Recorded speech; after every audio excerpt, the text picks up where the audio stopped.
जींद, हरियाणा तृणमूल कांग्रेस के वरिष्ठ नेता व पूर्व सांसद डा.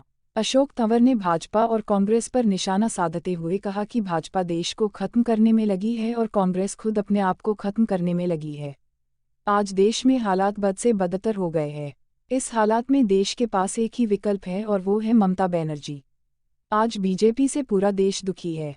5 राज्यों के चुनावों के बाद देश में बड़ा परिवर्तन होगा और टीएमसी हरियाणा के साथ साथ देश और दूसरे प्रदेशों से सभी पार्टियों के बड़े नेता साथ आएंगे।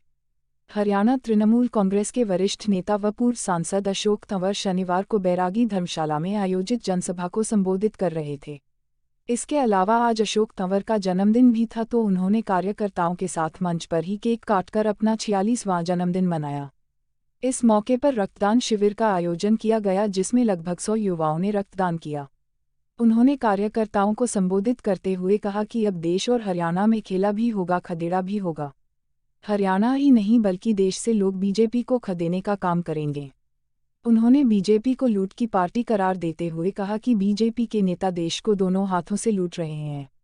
इस दौरान तंवर ने कांग्रेस को भी जमकर कोसा और कहा कि आज कांग्रेस बर्बादी की कगार पर है। कांग्रेस के नेता खुद की पार्टी को ही खत्म करने पर लगे हुए हैं। कांग्रेस में काम करने वालों की कदर नहीं है। इसलिए वर्ष 2024 में बीजेपी और कांग्रेस के खात्मे के लिए सभी को एक साथ मिलकर लड़ाई लड़नी होगी और इनके खात्मे के लिए ममता बनर्जी के अलावा कोई विकल्प नहीं है। तंवर ने कहा कि ममता बनर्जी जमीन से जुड़ी हुई नेता है और उन्हें पता है कि धरातल पर काम करने वालों की क्या वैल्यू है। टीएमसी ने उन्हें गोवा चुनाव प्रचार प्रभारी बनाया है। उन्होंने दावा किया कि गोवा में टीएमसी की सरकार बनेगी।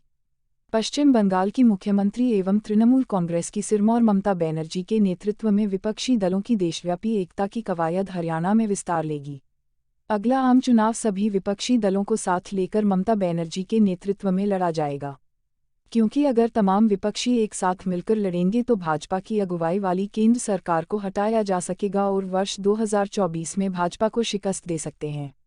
ऐसा इसलिए जरूरी है क्योंकि संसद के बाहर लोकतंत्र खत्म करने की साजिश हो रही है। ऐसे में अब समय आ गया है कि बंगाल की तीसरी बार सिरमौर बनी ममता बनर्जी जैसी लीडरशिप की दरकार है। मजबूत लोगों को साथ लाकर तृणमूल कांग्रेस का राष्ट्रव्यापी संगठन खड़ा किया जा रहा है। आगामी 4-5 माह में हरियाणा में भी सबसे मजबूत और बड़ा संगठन तृणमूल कांग्रेस का ही होगा। इस मौके पर सुभाष कौशिक, जसवंत सिंह, अंजना बाला, रमेश चौपड़ा सहित अनेक कार्यकर्ता मौजूद रहे। आपके शहर की ताज़ा तरीन खबरों के लिए बने रहिए द DLT न्यूज़ के साथ। जी हां, लाइक, सब्सक्राइब व आइकॉन बेल पर क्लिक करना ना भूलें।